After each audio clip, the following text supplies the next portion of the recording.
good evening and welcome to another episode of MXDTV. It's good to be back. I've been took a short break. I was off for most of November, I believe. Had a lot of gigs. Getting a thumbs up from my executive producer, meaning everything looks hunky-dory. It's good to be back. I decided this morning to just go ahead and pull the trigger. I've been, with these kinds of things, you just have to say you're going to do it, and then you just do it. So here we are, back. MXDTV, this is episode 31, believe it or not. I've got a nice little show planned. I actually planned a show. I've had quite a bit of coffee, so I'll try not to stutter, but I probably will. So much has happened since I've last seen you. I don't really know where to begin. I think I'm just gonna play a song. I think that's the best way to go. I'm gonna play a song, and we'll start with that. Thanks for joining us. Thanks for being here. It's good to be back. This is a little song called Conquistador Blues.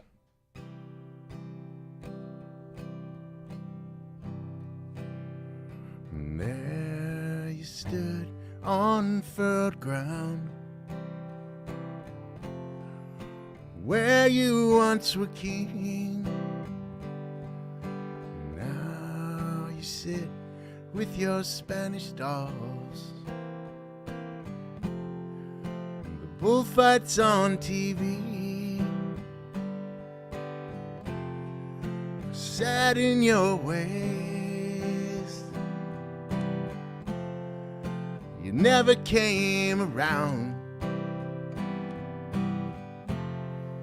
The son that you raised was the one who let me down. And on your river runs, the lonely sand walking from the banks of a mighty flood. I rose an angry sea, and I couldn't be tamed. I wouldn't settle down. The boy his son raised was the one who let him down.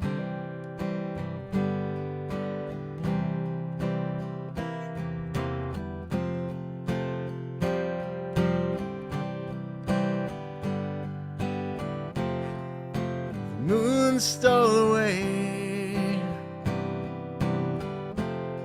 your Andalusian blood, and all that remains of your name, and the strange and brave.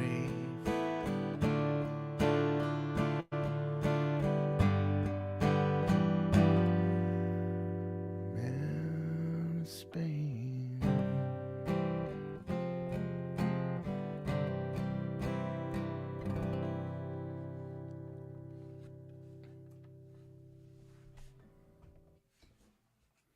All right, that's a good song to get the kinks out. That's a song about my grandfather, my father, and me. I've played it here many times. I think I kind of messed up while I was playing it, and I get confused because there's some lyrics in there that are a little confusing, but I talk about, I think the first verse says, "There you stood on furrowed ground where you once were king. And now you sit with your Spanish dolls and the bullfights on TV. set in your ways, you never came around.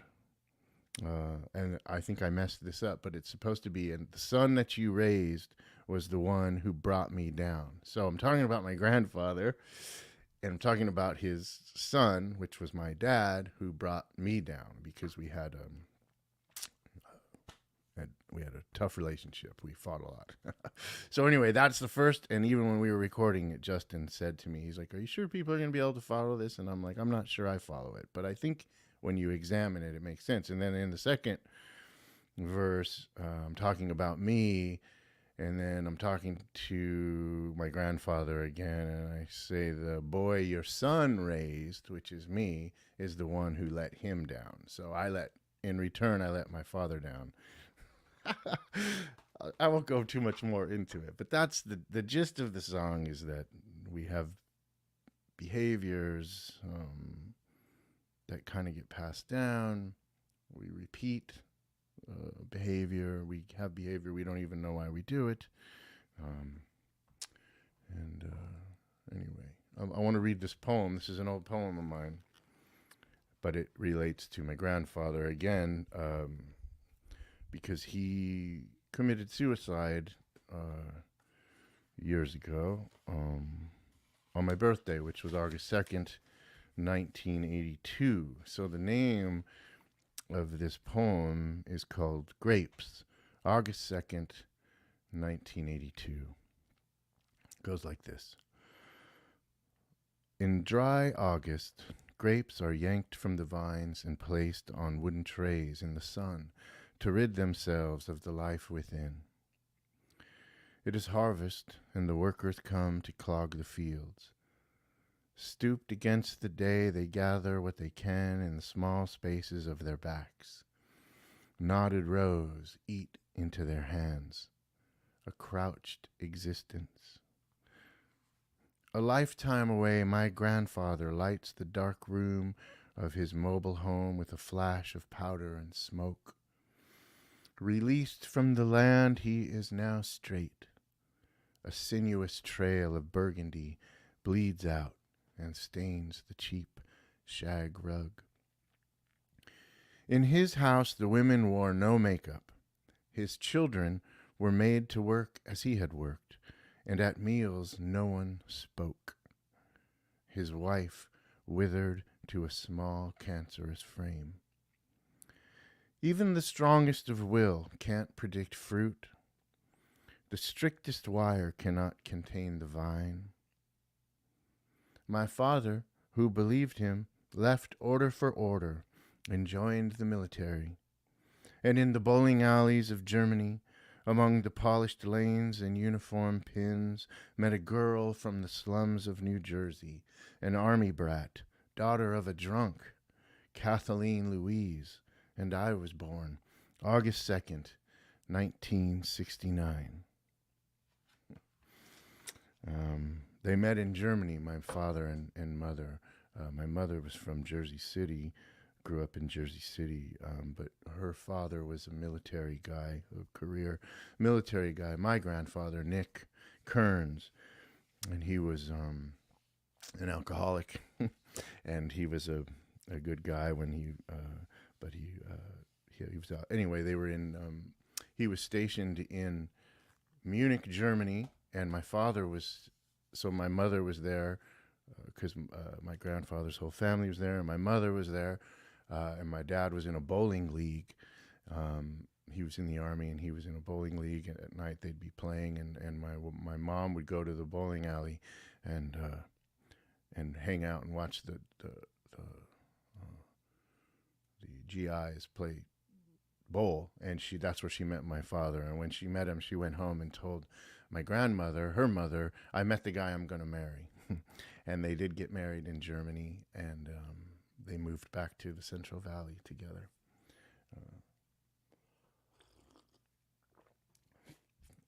This episode will be talking about my mother and father quite a bit. Fresno, of course, and my grandparents some.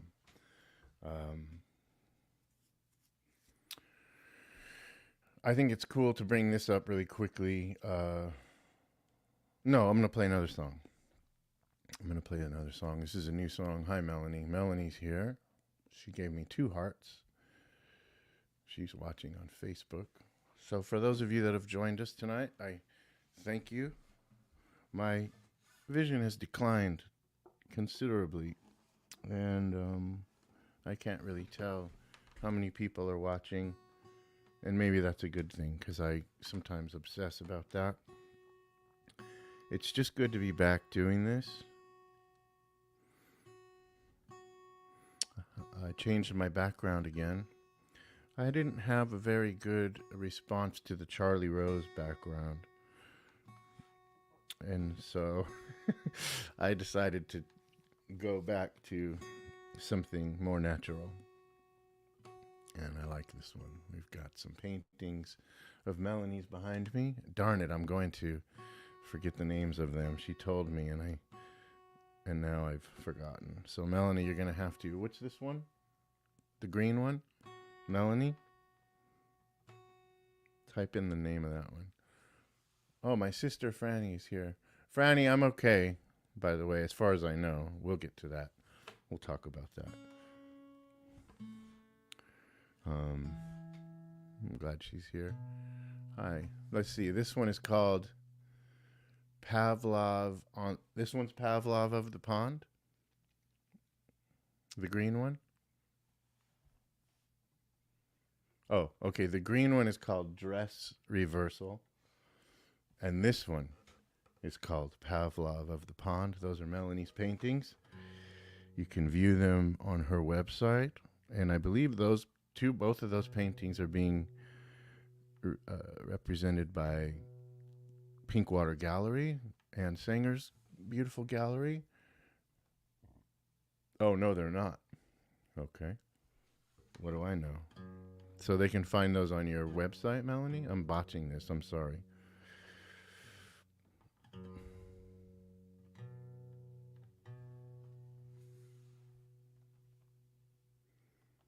Oh, no. Okay. All right. So the green one is Pavlov of the Pond. And this one is Dress Reversal. Got it. Okay. I'm sorry I messed that up. No, I have no idea what I'm talking about. Okay. Sorry about that. So those are Melanie's paintings. They are being represented by Pinkwater Gallery, I believe, though. And you can see them on that website or on Melanie's. Oh, the green one is. I care. I'm sorry. I'm messing it up. Go to Melanie's website and check them out. That's the best thing to do. I'm going to play you this new song. I think I've played it on here before, but we've been working on it in the studio. And I think it's coming along swimmingly. Let's see. Who cares? She says. Well, I care. Okay, so this song, in a lot of ways, this song has to do with my mother. I think at its core, this song was brought about by my mother's life and how I felt about it. My mother died a long time ago. She died when I was very young. She was only 60 when she died. She was obese, and she had complications. She ended up dying suddenly of a blood clot that killed her.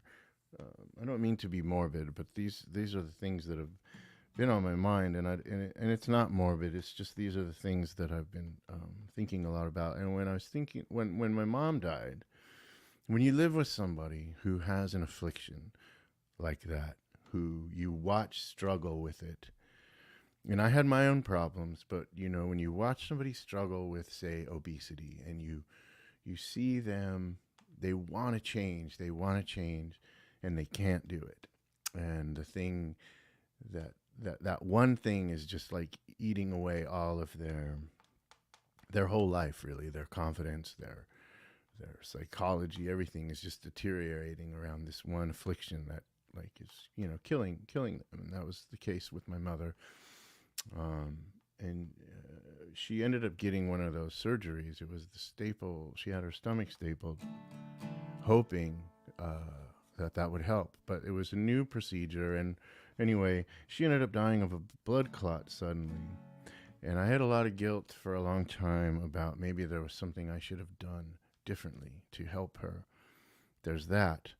And then the other thing I always thought was like, I wish my mom would have just left the situation she was in. Maybe if she would have just packed up and left and disappeared, or like changed her identity or something, maybe she would have had a chance, you know? So I always imagined that too, like, because I used to encounter these women in the places where I lived or where I hung out, and they were like, you know, they lived pretty hard, and you could tell they had disappeared from their previous lives, and they were drug addicts, and they'd say, oh yeah, last night I was in Sacramento, and now I'm in Fresno, and you know, last week I was in, you know, San Francisco, you know. And it was always interesting to me. So it's the concept behind this song is all of that stuff, you know, somebody that just leaves their life, be it under duress or maybe to be free.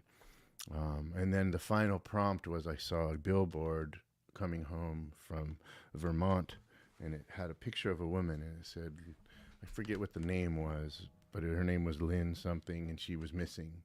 And so the name of this song is The Mysterious Disappearance of Lynn Burke, 1983.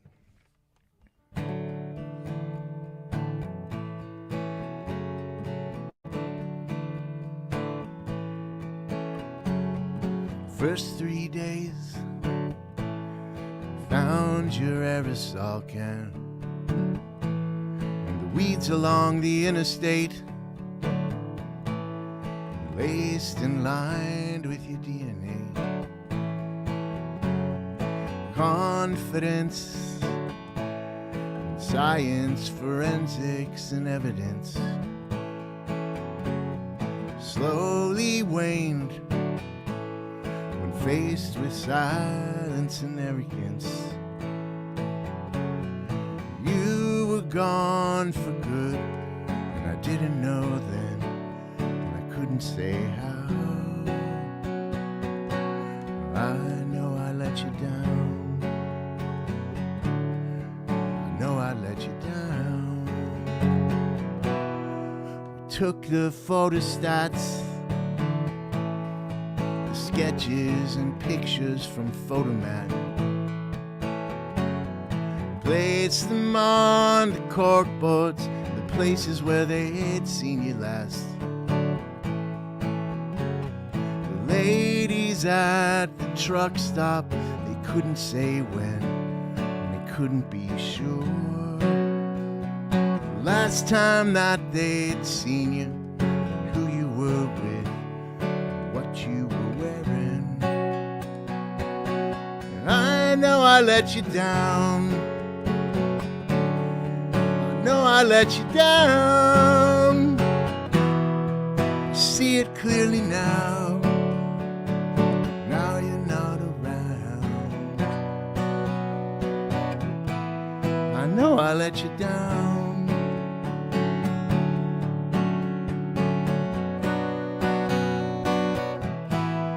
I know I let you down. We found your fur,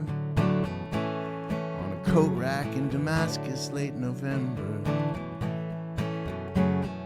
Check had not been paid, and you left without a word. You were gone for good, and I didn't know then, and I couldn't say how. I know I let you down.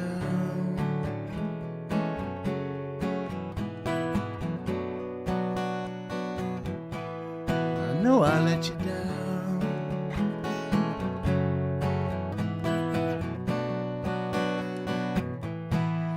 I know I let you down.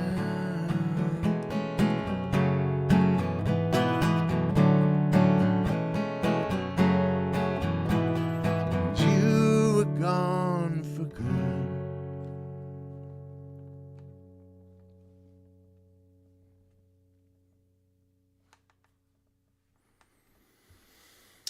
We've been working on that song, excuse me, in the studio, and Justin added some really great parts to that. That whole bit where it kind of ascends, or yeah,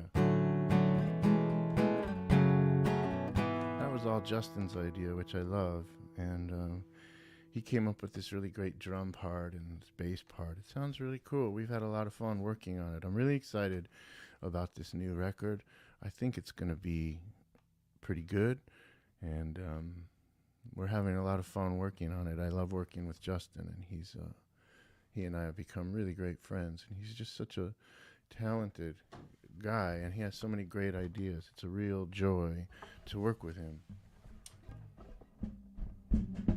So that's The Mysterious Disappearance of Lynn Burke, 1983.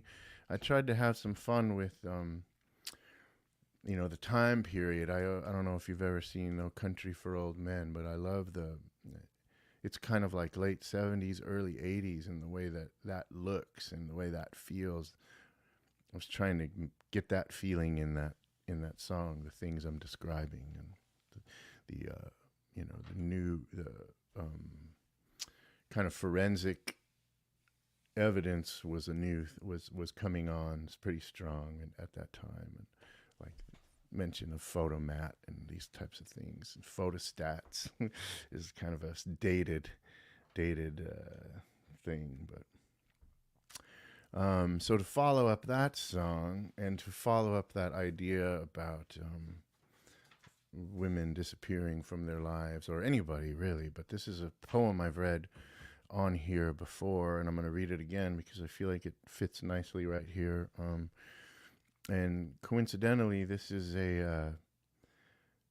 I'm having 2 poems published. This is the first time ever, really, I've been published in a little literary journal, thanks to one of my mentors and my old teacher, M.L. Williams. He recommended me to Christopher Buckley, who publishes a literary journal called Salt, and this one will be not in the winter issue. I think it'll be like in the spring issue, but this is a poem called The Girl from Cassandra.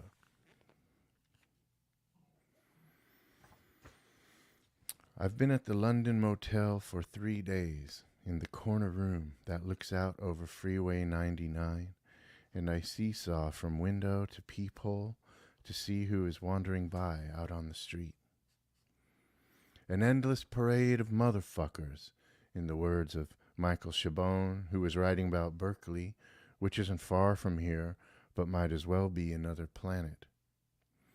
I am on the edge of something very similar to death, an in-between place, a limbo, a nefarious and nebulous room above the earth and outside the hemisphere in a way I am now going to try to describe to you, even though I know I should just let these things go.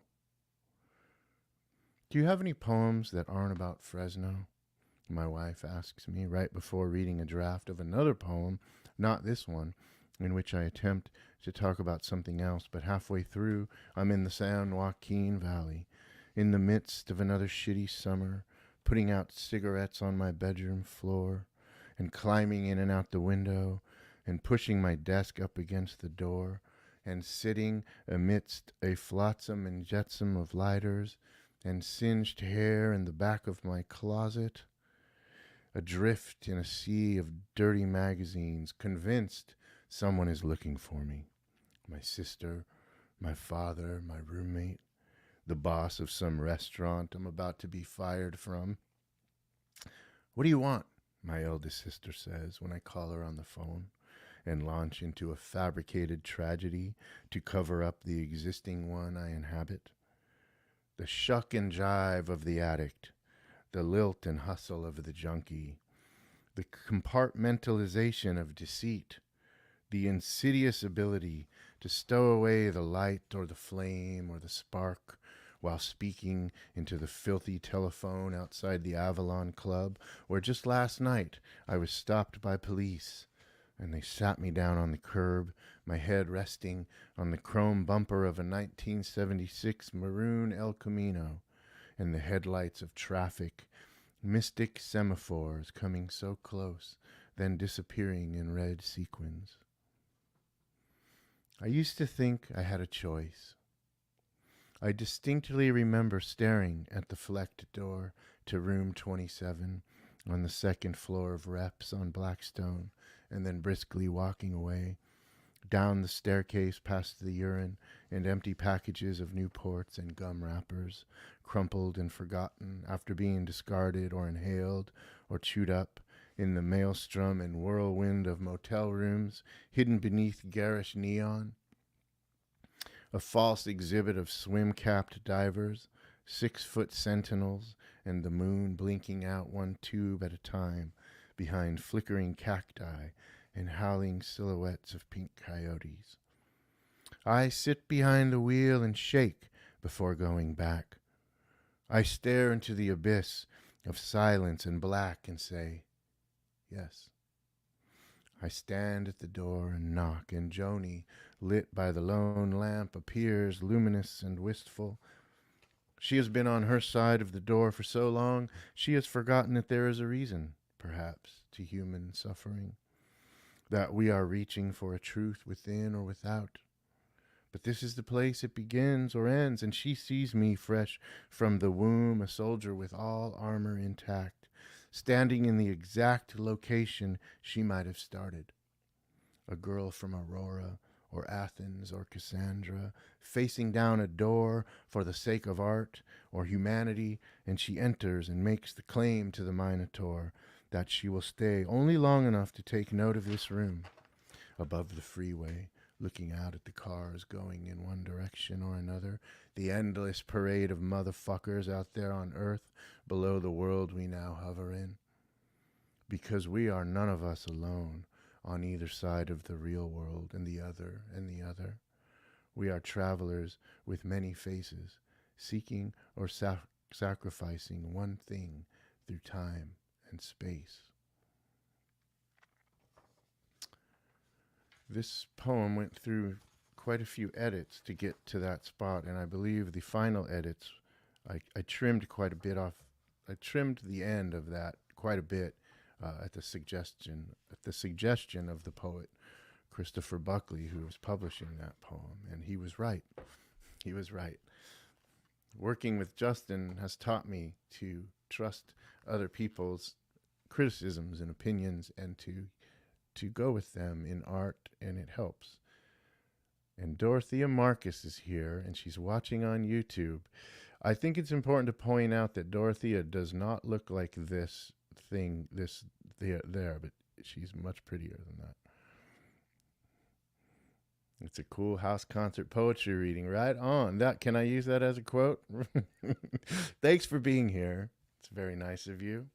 It's a pleasure to be doing this again.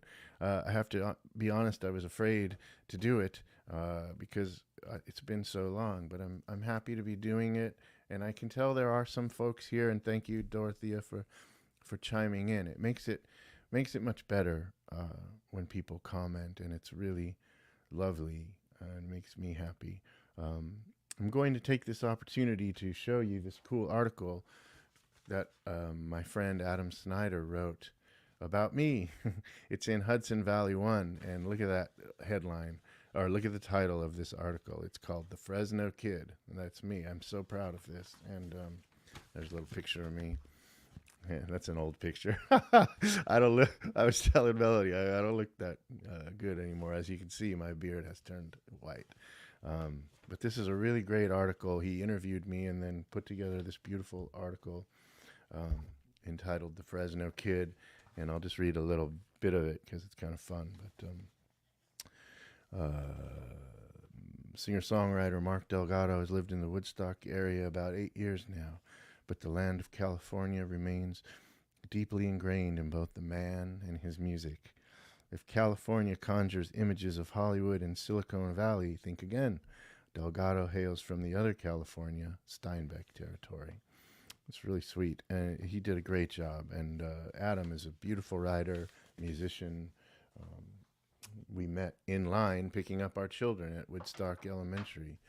and him and his wife are lovely, and I feel really lucky. So there will be an online version of that available soon.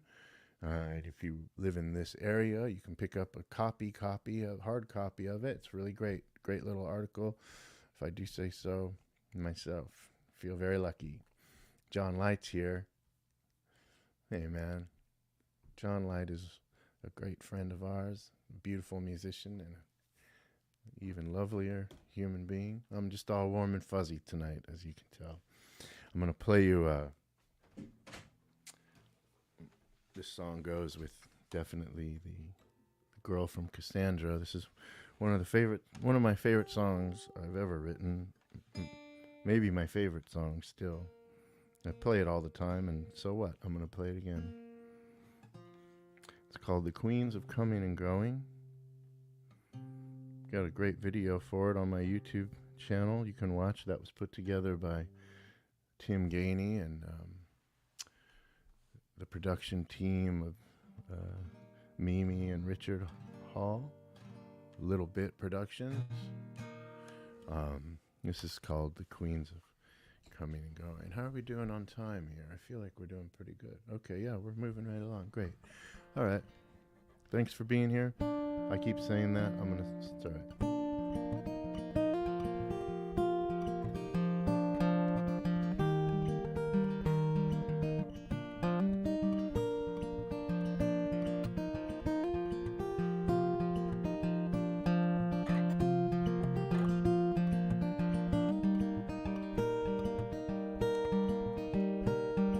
The room was rich with magazines. The chain had been released, and in the darkness you could see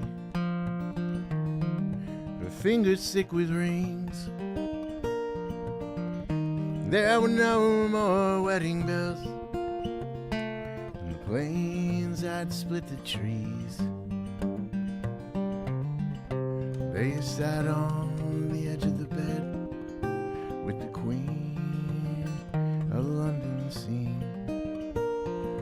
And it was a time of infamy, a time of fallen kings. And in the courtroom had been laid bare, the truth had been decreed. Thought you might get away, or you thought that you might break free. It's when you found out that you'd been ensnared by the Queen of the London scene.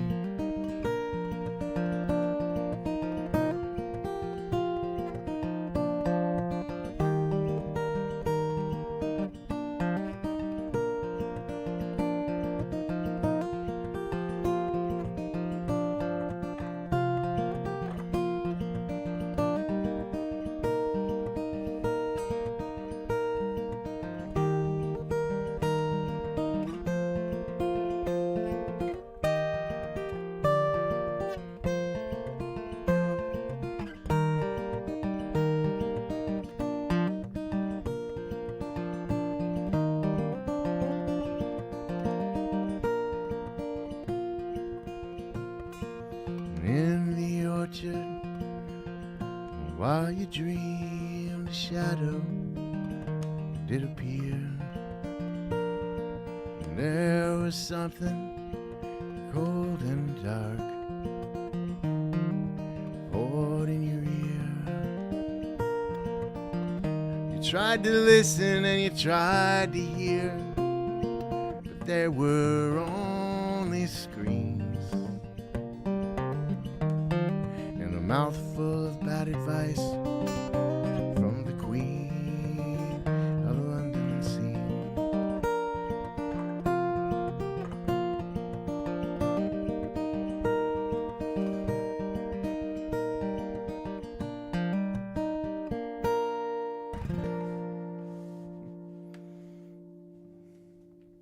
So I know those of you like John Light, I've heard that song 300 million times. I apologize. That's how it goes. I don't know what to tell you. So I have a new song that I'd like to try now. So since that's a song I play all the time, I'm gonna play this new song that has that's like super really crazy new, and I'm gonna try to get through it. But that's what's fun about. Let's see what Melanie has to say. This now from a friend in Canada. Sandra says, "Love the last poem and also your style of recounting tough stuff in a soft way." Oh, well, that's really nice. I was wondering if I was going too deep tonight, but that's very nice for sharing that. Thanks, Melanie. And thank you, Sandra. Thank you for saying that. It means a lot to me because I don't always know what I'm doing. A lot of this is very instinctual, and I kind of just follow the muse a little bit, and I wonder sometimes if I'm dwelling on things that nobody wants to hear. However, these are the things that consume me and inform my art, so to speak. So uh, when I'm talking about that stuff, and then I play you a song, it's usually they're connected somehow. Um, a year ago, my father passed away. My mom's been gone for a long time, and grief's a funny thing. It takes a long time, and I do obsess about death, and I do think about it a lot. And it's not to be morbid, but I just feel like not morbid, real. Okay, thank you. It's not that I want to dwell in the dark or something. I believe that death is a part of life. It's part of the cycle of life. And I've had a distorted view of it for a really long time, and I'm afraid of it. And I'm sad because I've known a lot of people that have died, and my parents have died, and I feel like I'm next in line. And so it's not that I want to be dark about it. I actually want to be light about it, and I want to look at it through the lens of a cyclical lens. In other words, it's part of the process. This life that we have, it's part of the process. And so much stuff that happens in life seems like bullshit, and we forget. Maybe, I mean, who knows why we're here? Nobody knows. But there's a lot of bullshit. So this is a new song. It's called, I don't know. I don't have a good title for this song. I stole the title. Right now I'm calling this song The Secret Underground Railroad to Freedom. This is a killer book. It's called The Underground Railroad. It's by Colson Whitehead. It's about an escaped slave.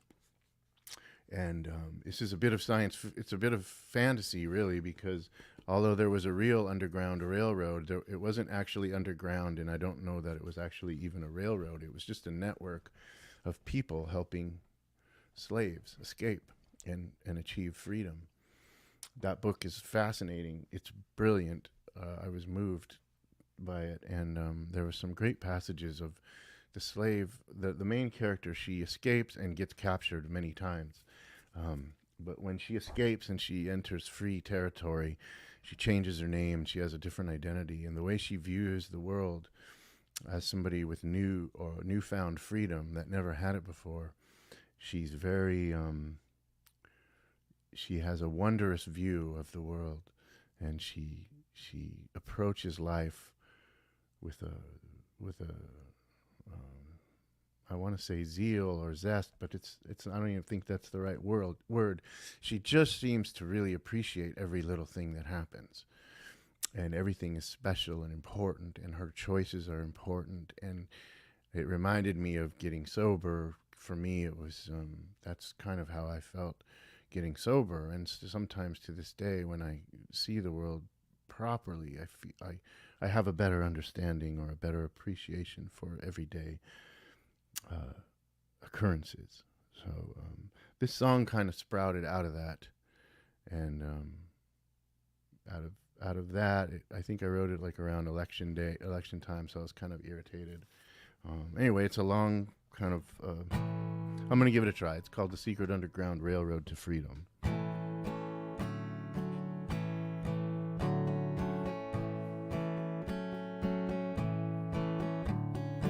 oh, the blacksmith saved the shackles and the shoes that she once made. And all royalty be damned. They thought they had control, but soon they found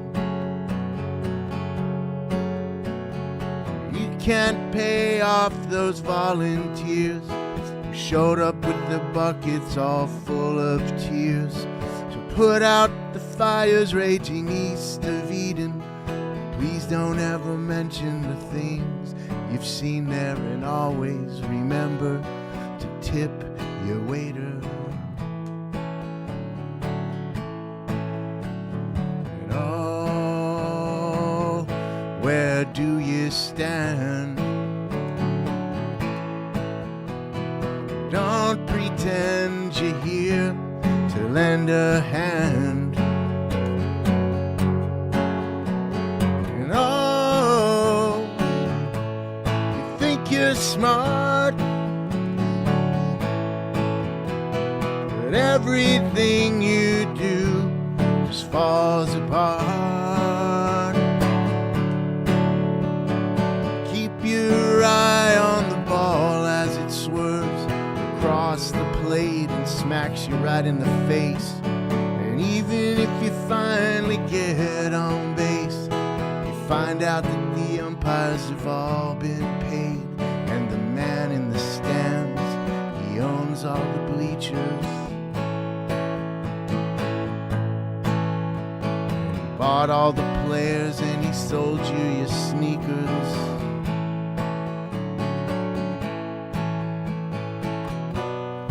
There's a message you can sing.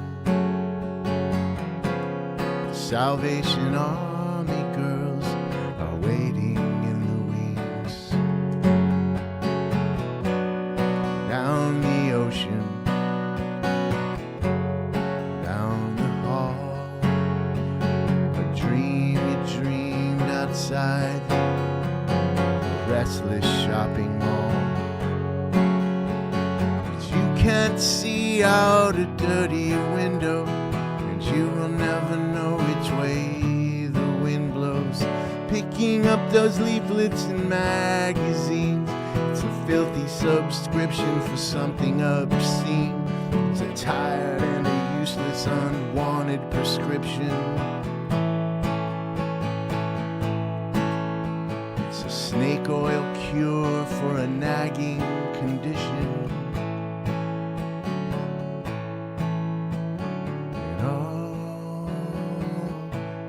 Time is short. The end of our endless days we soon report. To the man in the cloak waiting right off stage, written into the story from the very first page. Finale and ending that you can't escape. It's an exploding candle on your birthday cake. And you try to fit to the eye, or the needle took the kingdom. It's a secret underground railroad to freedom.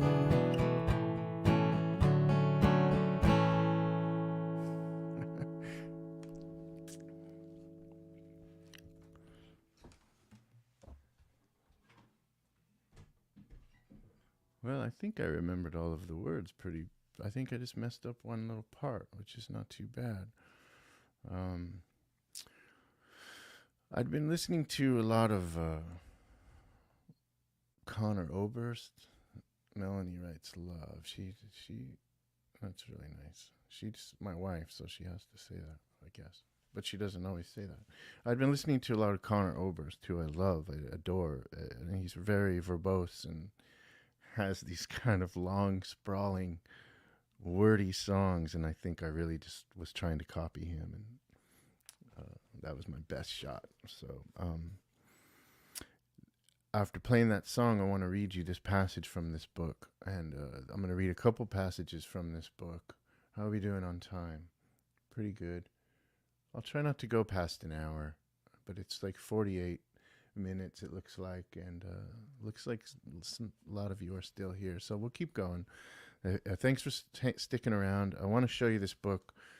I read this book called Everything Matters by Ron Curry Jr. Now, when I bought this book, I was at Half Moon Books in Kingston, which is a great used bookstore. It's one of my favorite bookstores. And I came across this book. I was actually looking for this guy. It's a Michael Cunningham book, which I'm reading right now.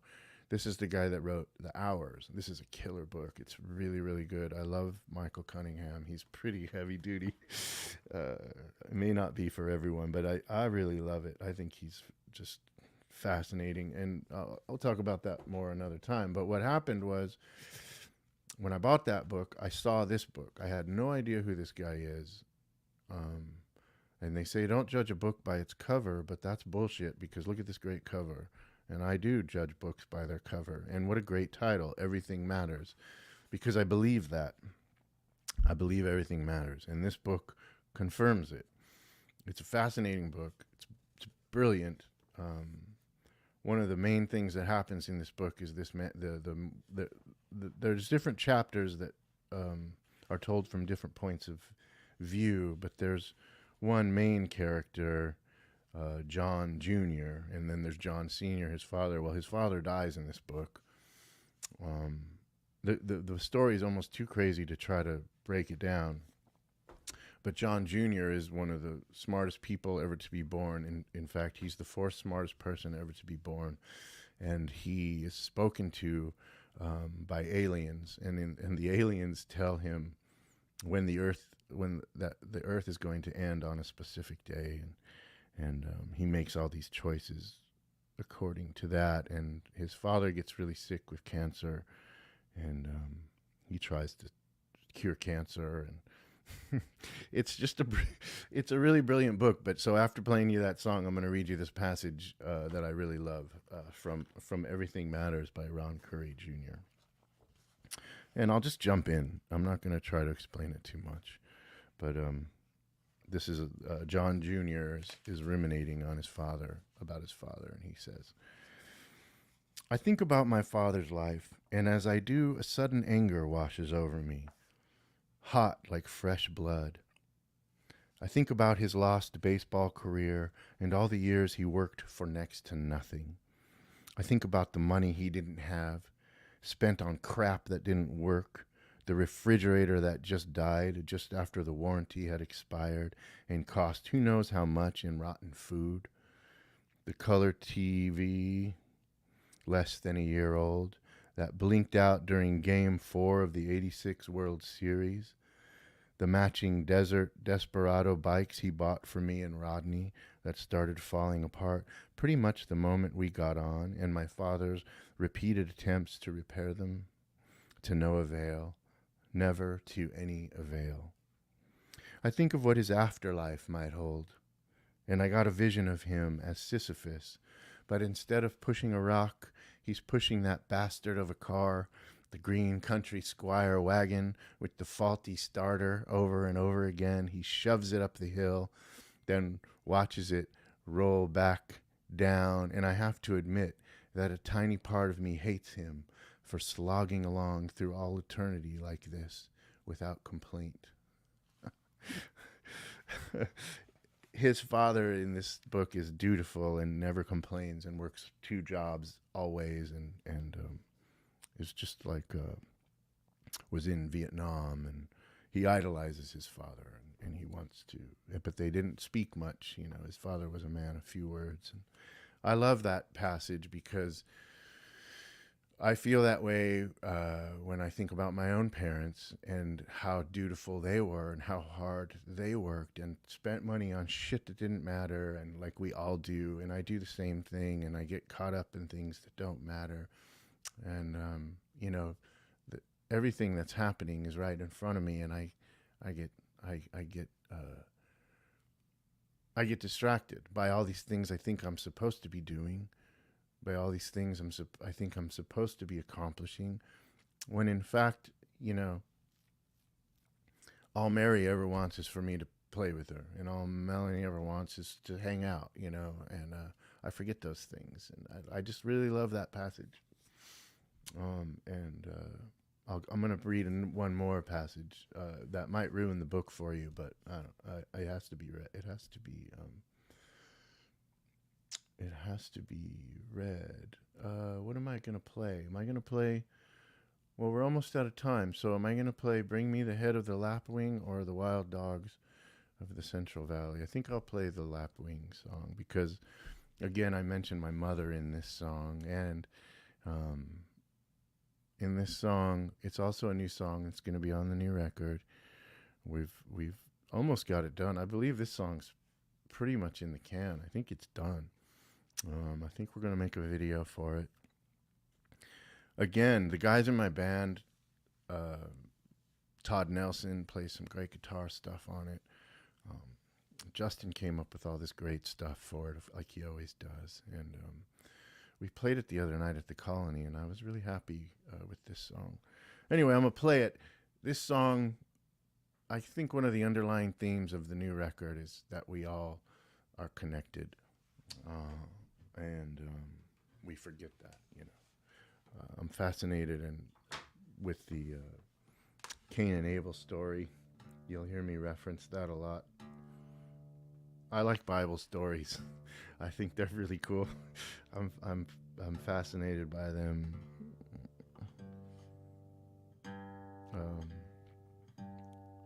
So I'm going to try to play this song. It's called "Bring Me the Head of the Lapwing."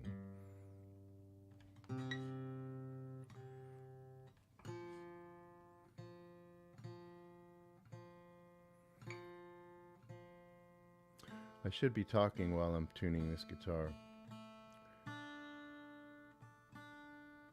Wow, it's really out of tune. Okay. Let's see. I think it still is, but maybe not.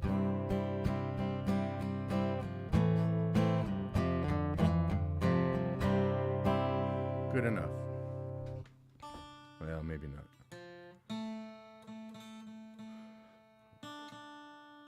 I'll tell you a little bit about the title. The title, "Bring Me the Head of the Lapwing." A lapwing is a shorebird or a seabird, and there's some folklore that says when in times of war and in times of violence and trouble, the way out for a culture or a society is to take better care of your children, and to take, or they say, to take care of the lapwing and their babies. If you do that and you protect them, peace will come to your village. Something like that. I'm probably butchering it, but I think I wrote this around the time. I want to say, I wrote this around the time of all the mass shootings, but that's like happening all the time. But I think there was like one school shooting after another when I wrote this.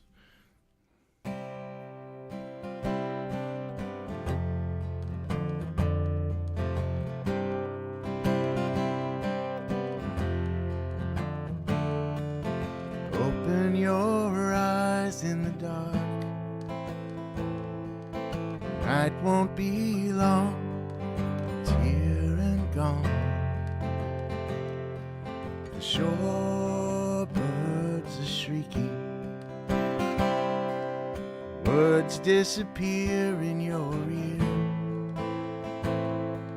The more that you think, you're right, you're wrong. Time spent dreaming. Cain put his brother down. God appeared and asked around, and the only sound that could be found was Abel's shallow breathing.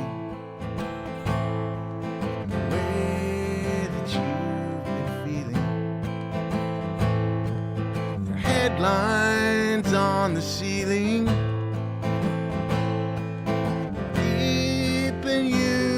sleeping through. The light that burst in and lit up the room.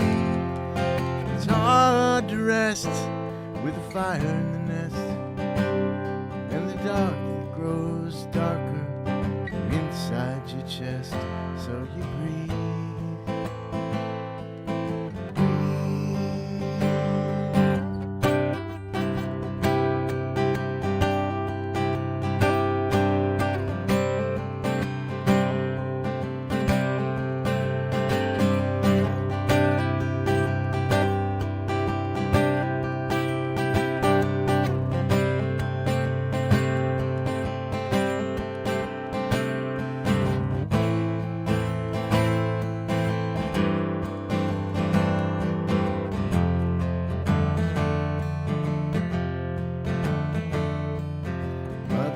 You said you can't change.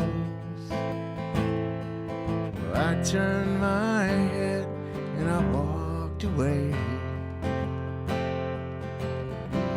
east into the evening,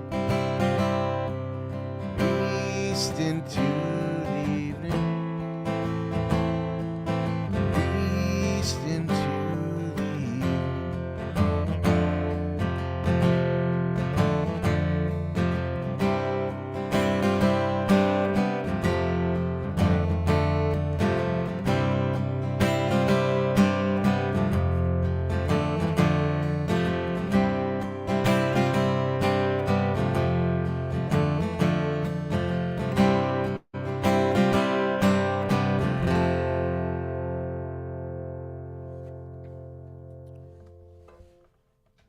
Well, I kind of butchered that one. That's all right. What does Rebecca have to say? Let's see here. Oh, hey, Rebecca's here. Pleased to hear your voice again. I'm feeling calm. The opposite how I... Oh, well, that's a... I'm going to use these quotes to advertise MXDTV. Thank you. That's really sweet. And my pal, Russell Little's here. Very cool. And thanks, Russ Little. Russ Little and I go way back. Russ saved my life about 17 different times. Hey, man. Rebecca and Russ, thank you. Yeah, that's a new song. It's there's got a lot of moving parts. I like it a lot, and I'll keep playing it. I'll keep trying that song. I'd like to end with a couple things. I'm going to read you one more passage from Everything Matters, the brilliant book by Ron Curry Jr. This is one of the best books I've ever read in my life. I love it so much. I'll probably read it again soon. I recommend it. It's really good. It's a lot of fun. It's super fun to read. I'm going to read you the pivotal moment in the book, and it might. I guess it could ruin it for you if you decide you want to read this book. But I don't think so. I think you can still read this book and enjoy the hell out of it. It's the interesting thing about this book. I'm going to just say this really quick. So the main character of this book is told he hears voices, and the voices belong to aliens that speak to him. And they tell him when the earth is going to end on a very specific date. He knows exactly when a comet is going to hit the earth and destroy it and kill everybody. He knows about this. So he does everything in his power to change that. He's really smart. And so he ends up working for the government, and he does all these things. But things don't work out for him anyway. And so at the last moment, the alien, when like the shit's going down and the earth's going to explode, the aliens come to him and tell him that the universe is infinite. There's infinite realities, and they give him a choice to go back and choose a different reality. And they tell him the best one to choose even, but he chooses a different one. And then the earth's going to end again anyway. And this is towards the end, and the aliens are talking to him. And he's getting drunk, I believe. He has a problem with alcohol, which is anyway, he's getting drunk, and this is the passage I want to read you. As the liquor slides down and begins to warm you, the one thought you've been avoiding. This is the aliens talking to him, or the voice in his head. As the liquor slides down and begins to warm you, the one thought you've been avoiding through your father's illness rises up and flits about your brain like an angry wasp. You could have stopped this from happening. You could have prevented this. You could have kept it from being so. You had the foreknowledge and you had the means. You did nothing. If we may interject here for a moment, because already you're 10 fingers deep into the bourbon and in real danger of ruining the life you've spent 2 lifetimes working for. It's our contention that in this version of things you have in fact done plenty. Plenty. You want to talk about could have? How about this? We gave you infinite options, and you could have easily chosen to live in a world free of both comets and cancer. You could have sidestepped those heartaches, and certainly we would not have blamed you. You chose instead to suffer every same calamity and anguish a second time. Chose, in fact, to risk suffering still others, and changed nothing but yourself. Listen. Everything ends, and everything matters. Everything matters not in spite of the end of you and all that you love, but because of it. Everything is all you've got. Your wife's lips, your daughter's eyes, your brother's heart, your father's bones, and your own grief. And after everything is nothing. So you are wise to welcome everything, the good and the bad alike, and cling to it all. Gather it in. Seek the meaning in sorrow, and don't ever, ever turn away, not once, from here until the end. Because it is all the same. It is all unfathomable, and it is all infinitely preferable to the one dreadful alternative.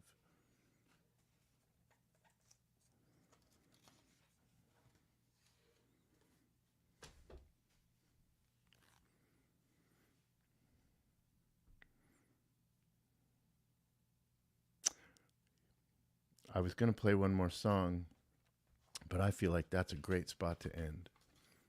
Melanie suggested that every MXDTV I should play Christmas in Prison for December, but let's see.